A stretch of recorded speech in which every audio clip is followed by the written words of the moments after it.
याकूब की पत्री अध्याय 4 वचन 13 से लेकर 16 तक मैं पढ़ रहा हूं, अच्छी तरह सुनिए।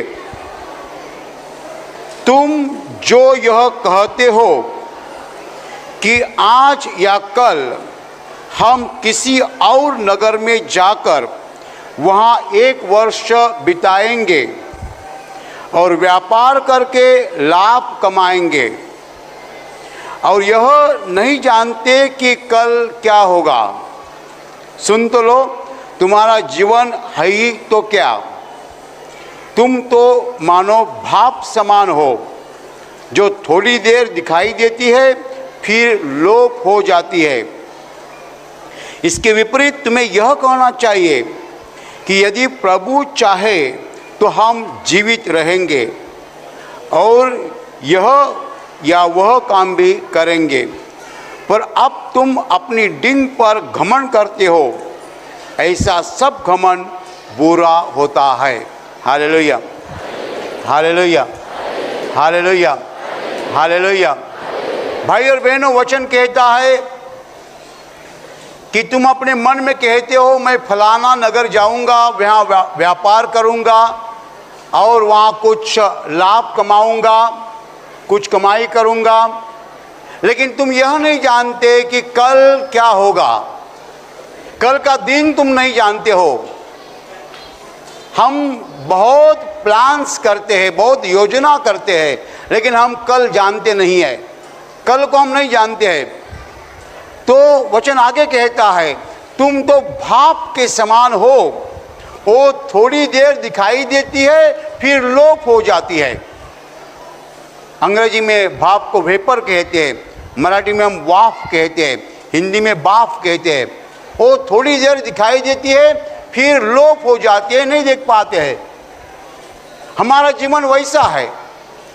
तो हम क्या कहना चाहिए? वचन कहता है तुम ऐसा कहना चाहिए, यदि प्रभु की इच्छा हो तो मैं जीवित रहूंगा और फलाना काम करूंगा, ये काम करूंगा या वह काम करूंगा। प्रभु की इच्छा हो तो मैं जीवित रहूंगा। Hallelujah, hallelujah. तुम अपने डिंग पर घमंड करते हो। सब तरह की घमंड जो है वो बुरी है। घमंड बुरापन है, घमंड अच्छी नहीं है। Hallelujah, hallelujah, hallelujah. भाई और बहनों, एक सीधी बात, आसान बात मनुष्य अपने जीवन में कभी नहीं समझता है। कितने लोग पढ़ाई लिखाई करते हैं, बहुत शिक्षा लेते हैं, कॉलेज में जाते हैं, विद्यापीठ में जाते हैं, बहुत शिक्षा लेते हैं, डिग्री लेते हैं। एक बात उनके समझ में कभी नहीं आती है कि हम भाप के समान है। Hallelujah, hallelujah. हम भाप के समान है, ये बात कितने लोगों के ध्यान में नहीं आती है। बहुत से लोग पढ़े लिखे लोग या धनिक लोग, अमीर लोग, सत्ता जिनके हाथ में, ऐसे लोग, एक चीज हमारे ध्यान में कभी नहीं आती है। जो सत्य है हम नहीं जानते हैं कि हम भाप के समान है। Hallelujah, hallelujah, hallelujah. जब हम पानी गर्म करते हैं भाप निकलती है, लेकिन वो भाप हम थोड़ी देर तक देख सकते हैं। उसके बाद क्या होता है? भाप दिखाई नहीं देती है, कहाँ जाती है? Hallelujah, hallelujah, hallelujah. इस संसार में जो जीवन हम जी रहे हैं वो जीवन हमारे हाथ में नहीं है। आपका जीवन आपके हाथ में नहीं है, मेरा जीवन मेरे हाथ में नहीं है। हमें जीवित रखने वाला कोई है। हम खुद की ताकत से जीवित नहीं रह सकते हैं। We are not alive on our own, not on our own strength. हम खुद की ताकत से जीवित नहीं है। हमें जीवित रखने वाला कोई है। जब तक वो हमें जीवित रखेगा हम जीवित रह सकते हैं। यदि वो हमें जीवित नहीं रखेगा हम नहीं जीवित रह सकते हैं। हमारा जीवन किसी की मर्जी के ऊपर निर्भर है। हमारा जीवन किसी के हाथ में है। यदि वो हमें जीवित रखे तो हम जीवित रह सकते हैं, यदि वो हमें जीवित नहीं रखेगा हम नहीं जीवित रह सकते हैं। Hallelujah, hallelujah, hallelujah. बहुत भारी सत्य है और ये सत्य बहुत से लोग नहीं जानते हैं। बहुत से लोग नहीं जानते हैं। उनको लगता है ये फलाना मेरा प्लान है, ये मेरी योजना है, मैं ऐसा करूँगा, वैसा करूँगा, वैसा करूँगा, वैसा करूँगा। उसमें से एक भी चीज़ नहीं होती है, गिर जाते हैं, डूब जाते हैं। एक औरत मुझे मिलने को आई थी, उसने कहा कि मेरे बेटे के ऊपर कर्जा है। मैंने पूछा कैसा कर्जा हो गया? उसने कहा उसने एक बिजनेस डाला था, उसमें फंस गया। मैंने पूछा कौन सा बिजनेस?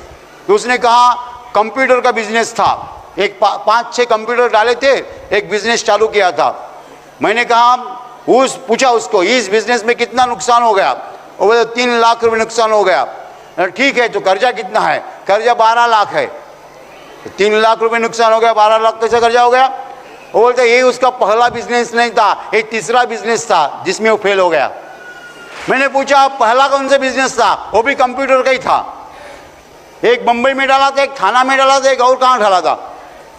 जहां जाता है बिजनेस करता है, फेल हो जाता है। हिंदी में कहते हैं नाकामयाब हो जाता है, असफल हो जाता है। हालेलुया। कितने लोग मेरे पास आके मुझे बोलते ब्रदर मैं जहां भी जाता हूं वहां फेल हो जाता हूं। Hallelujah, hallelujah, hallelujah. जहां भी मैं जाता हूं वहां फेल हो जाता हूं। क्यों ऐसा होता है? हम इस तरीके से जीवन जी रहे हैं, हम नहीं सफलता पा रहे। इसका कारण ऐसा है, परमेश्वर चाहता है कि हम समझे हम कौन है। हमारे समझ में आना चाहिए हम कौन है। हमारे हाथ में हमारा जीवन नहीं है, हमें समझना है। कितने लोग बोलते हैं हमारा जीवन हमारे हाथ में है, नहीं है। हमारा जीवन परमेश्वर के हाथ में है, ऊपर वाले के हाथ में है। कोई लोग अच्छा कहते हैं, परमेश्वर नहीं कहते, ऊपर वाला कहते हैं। बहुत अच्छी बात है। Hallelujah, hallelujah. क्योंकि ऊपर रहता है, वो स्वर्ग में रहता है, उसके हाथ में हमारा जीवन है। Hallelujah, hallelujah, hallelujah. भाई और बहनों, घमंड कैसी आती है? घमंड का कारण क्या है? घमंड का कारण यह है कि हमें लगता है हम हमारे जीवन की गाड़ी चला रहे हैं।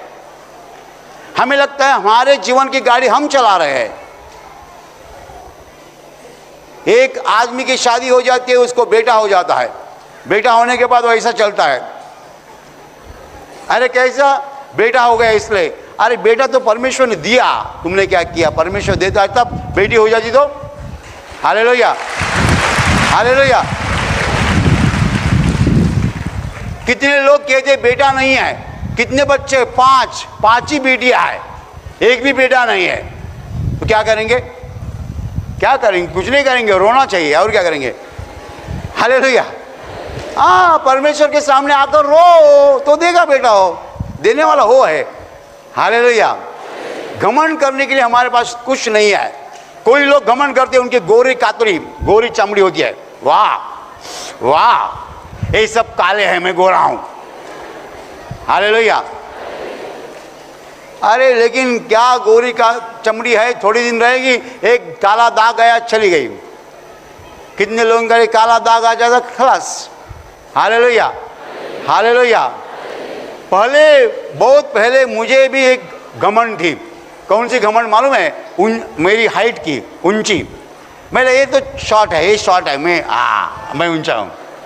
ये नाटा है, वो नाटा है, वो नाटा है, वो नाटा है, मैं ऊंचा हूँ। हालेलुया। मुझे बहुत घमंड थी मेरे हाइट की, ऊंचापन की। हर आदमी को कहाँ ना कहाँ घमंड होती है, जैसे कि सब कुछ हम कर रहे हैं। हम नहीं कर रहे कुछ। जीवन हमारे हाथ में नहीं है, हमें समझना है। कितने लोग पढ़ने लिखने के बाद भी बेवकूफ़ हो जाते हैं। कभी कभी पढ़ाई लिखाई हमें बेवकूफ़ बनाती है, पागल बनाती है। क्योंकि पढ़ने लिखने के बाद हमको लगता है हमको सब कुछ आता है। हालेलुया। हमें सब कुछ नहीं आता है, सब कुछ उसे मालूम है, सब कुछ उसके हाथ में है, हमारे हाथ में नहीं है। Hallelujah, hallelujah. अंग्रेजी में इसके लिए एक शब्द है सरेंडर। मराठी में हम कहते हैं शरण जाने, हिंदी में भी अब शरण शब्द होगा, शरण, सरेंडर। परमेश्वर को हम सरेंडर करना है कि मेरे हाथ में कुछ नहीं है, मेरी ताकत से कुछ चलता नहीं है, जो कुछ हो रहा है तुम्हारी ताकत से हो रहा है। Hallelujah, hallelujah. आजकल मैं काउंसलिंग को बैठता हूँ, लोग आते हैं, मैं किसी को देखता हूं, मैं डर जाता हूं, इतनी तबीयत। मैं पूछने वाला हूं कि तुम्हें कुछ बीमारी नहीं होगी ना? वो बोलता है ब्रदर घुटना दुखता है। अरे इतना मोटा आदमी बोलता है घुटना दुखता है। Hallelujah, hallelujah. अभी सुन सुनकर मैं थक गया। मोटा आदमी ऐसा चलता है, क्या होता है? हाथ ऊपर नहीं जाता है, हाथ ऊपर नहीं जाता है। Hallelujah, hallelujah. भाई और बहनों, कितने लोगों के जीवन में इतनी कठिनाइयां आई है, इतनी दिक्कतें आई, इतनी बीमारियां आई है, दुख आया है, दर्द आया है, हम कल्पना भी नहीं कर सकते हैं। इससे क्या सबूत होता है? यही सबूत होता है कि हमारा जीवन हमारे हाथ में नहीं है। हमारा जीवन हमारे हाथ में नहीं है। सब कुछ चलाने वाला प्रभु है, परमेश्वर है, जीवित परमेश्वर है, ऊपर वाला है। तो हमें सब तरह की घमंड जो है छोड़नी है। You have to get rid of every kind of pride. हर तरह के घमंड से मुक्त हो जाओ। मैंने मेरी घमंड आपको बताई, जो मेरा पाप था, मैंने कबूल किया कि मुझे घमंड थी मेरी ऊंचाई की, ऊंचापन, हाइट। किसी को घमंड होती है अपनी चमड़ी के कलर की, किसी को घमंड होती है अपने एजुकेशन की, किसी को घमंड होती है अपने पैसा की, अमीरता की, किसी को घमंड होती है अपनी पोजीशन की, पोजीशन। तो भाई और बहनों, बाइबल बताती है कि हर तरह की घमंड जो है बुरापन है, पाप है। हर तरह की घमंड, घमंड कौन सी भी घमंड हो, पैसा की हो, शिक्षा की हो, ताकत की हो, कौन सी भी घमंड हो, बुरापन है, पाप है। हम नहीं घमंड कर सकते हैं क्योंकि हमारा जीवन हमारे हाथ में नहीं है। हमारा जीवन प्रभु के हाथ में है। वो एक मिनट हमको नहीं देगा, हमको एक मिनट नहीं मिलेगा। एक मिनट वो हमें जीवित नहीं रखेगा तो हम जीवित नहीं रह सकते हैं। Hallelujah, hallelujah. ये जो मानवीय शरीर है, साइंटिस्ट लोग अभी भी खोज नहीं पाए, जांच नहीं कर पाए, ढूंढ नहीं पाए वो कैसा चलता है। ब्रेन का बहुत भाग जो है अभी तक अननोन है, मालूम नहीं है। भेजा का बहुत सा भाग जो है अभी तक हमारे समझ में नहीं आता है। मनुष्य निर्णय कैसा लेता है मालूम नहीं है। ये मशीन कैसी चलती है अभी तक हमें मालूम नहीं है। ये मशीन चलाने वाला ऊपर बैठा है, ये मशीन चलाने वाला मनुष्य नहीं है। ये सवाल मैं हमेशा करता हूँ, आप भी किसी को करो। कोई बोलेगा परमेश्वर नहीं है, उसके लिए एक सवाल है। एक सवाल बहुत हो गया, बहुत भारी सवाल है। सवाल ऐसा है कि जब हम खाना खाते हैं, खाना खाने के बाद अभी समझो आपने खाना खाया है, ये खाना कहाँ है क्या आप बता सकते हैं? पेट के कौन से भाग में है मालूम है आपको? नहीं है। उस खाने का पेट में क्या हो रहा है आपको मालूम है? आपको मालूम नहीं है। आपके दिमाग को मालूम नहीं है, आपके भेजा को मालूम नहीं है, आपके ब्रेन को मालूम नहीं है। यदि आपके ब्रेन को मालूम नहीं है तो किसको मालूम है? आपके पेट में खाना कहाँ है आपके ब्रेन को मालूम नहीं तो मेरे ब्रेन को मालूम हो जाएगा। हालेलुया। ये जो दोपहर आपने खाना खाया है कहाँ चला गया, कहाँ जा रहा है आपको मालूम नहीं है, आपके ब्रेन को मालूम नहीं है, आपके दिमाग को मालूम नहीं। इसका मतलब और किसी को मालूम हो सकता है। मैंने यदि आपको सवाल किया कल दोपहर 2 बजे आप कहाँ थे, आप जवाब दे सकते हैं। कैसे जवाब दे सकते हैं? आपकी मेमोरी में है ना, आपकी मेमोरी में है। कल दोपहर 2 बजे आप कहाँ थे, आपकी मेमोरी में है, आप बोल सकते हैं। लेकिन फिलहाल खाना आपके पेट में कहाँ है आप नहीं बोल सकते, क्योंकि आपके मेमोरी में नहीं है, आपके दिमाग में नहीं है। यदि आपके दिमाग में नहीं तो मेरे दिमाग में कैसा आएगा और किसी के दिमाग में कैसा आ जाएगा? यदि ढूंढना है तो पेट काटना पड़ेगा, नहीं तो मशीन से देखना पड़ेगा अंदर कहाँ है। किसी को भी मालूम नहीं है। Nobody knows, किसी को भी मालूम नहीं है। हालेलुया। तो पेट में खाना जाता है, कैसा जाता है किसी को भी मालूम नहीं है। वो चलाने वाला ऊपर बैठा है, ये मशीन चलाने वाला ऊपर बैठा है। ये मशीन हम नहीं चलाते हैं, कोई नहीं चला सकता है। भाई और बहनों, हम बाप के समान है, ये सत्य है। हम कभी भी ये सत्य को सत्य पर अविश्वास नहीं दिखा सकते। ये सत्य है कि हम बाप के समान है, हमारे हाथ में कुछ नहीं है। मनुष्य बहुत कुछ इस संसार में करता है, लेकिन कौन सी भी क्षण संसार को छोड़ के जाता है। हमारे जीवन में जो कुछ हो रहा है इसके ऊपर पूरा नियंत्रण जो है परमेश्वर का है। हमें कबूल करना है, हमें स्वीकारना है। हालेलुया। घमंड करने वाले लोग परमेश्वर के पास नहीं आते हैं। घमंड करने वाले लोग परमेश्वर को स्वीकार नहीं करते हैं। उनके घमंड के कारण वो परमेश्वर को देख नहीं पाते हैं। उनके घमंड के कारण उन्हें परमेश्वर का ज्ञान नहीं मिलता है। लेकिन जो घमंड छोड़ देता है वो परमेश्वर के पास आता है, वो लीन हो जाता है, उसको परमेश्वर का ज्ञान मिलता है। Hallelujah, hallelujah, hallelujah. जितने भी लोग आपको मिलते हैं बोलते हैं परमेश्वर है कहाँ, आपको समझना है कि उनके दिल में घमंड है। जिसने घमंड छोड़ दिया है वही परमेश्वर को जान सकता है। और मनुष्य के जीवन में घमंड क्यों आती है? इसीलिए आती है कि उसको लगता है सब कुछ मैं कर रहा हूँ, सब कुछ मैं कर रहा हूँ, मेरा जीवन मेरे हाथ में है। मैंने जमीन ली, मैंने एक बंगला तैयार किया, मैंने गाड़ी ली, मैंने कंप्यूटर लिया, मैंने मोबाइल लिया, मैंने लिया, मैंने किया। जब मनुष्य मैंने करता है तब उसमें घमंड आती है। और एक घमंड जो है बुरापन है, पाप है। घमंड वाले लोग जो है कभी परमेश्वर को जान नहीं पाएंगे। Hallelujah, hallelujah. आपको आपके जीवन में कामयाबी चाहिए, सफलता चाहिए तो आपको परमेश्वर के ऊपर निर्भर रहना है। ऐसा कहो कि मेरा जीवन परमेश्वर के हाथ में है। परमेश्वर यदि मुझे कल जिंदा रखेगा तो मैं जिंदा रहूंगा, परमेश्वर नहीं जिंदा रखेगा तो मैं जिंदा नहीं रह सकता। मेरा जीवन परमेश्वर के हाथ में है। मैं एक फ्लैट लेना चाहता हूं, लेकिन परमेश्वर यदि देगा तो ही मैं फ्लैट ले सकता हूं। यदि परमेश्वर नहीं देगा तो मैं फ्लैट नहीं ले सकता। Hallelujah, hallelujah, hallelujah. हमें परमेश्वर से रिश्ता रखना है क्योंकि परमेश्वर हमारा जीवन चलाता है। यदि हम परमेश्वर से रिश्ता नहीं रखेंगे, खुद के हिसाब से चलेंगे, खुद के दिमाग से चलेंगे, बार बार गिर जाएंगे, बार बार नाकामयाब होंगे। हालेलुया। कितने लोग बार बार नाकामयाब हो रहे हैं, इसका कारण वो खुद के ऊपर निर्भर है, खुद के विचार के ऊपर निर्भर है, परमेश्वर के ऊपर निर्भर नहीं है। वो उनको लगता है मेरे जीवन की गाड़ी मैं चला रहा हूं।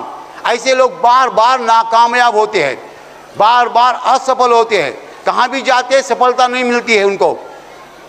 तो वचन कहता है ऐसा कहना चाहिए कि यदि परमेश्वर मुझे जीवित रखेगा तो मैं जीवित रहूंगा, परमेश्वर मुझे सफलता देगा तो मैं काम कर सकता हूं।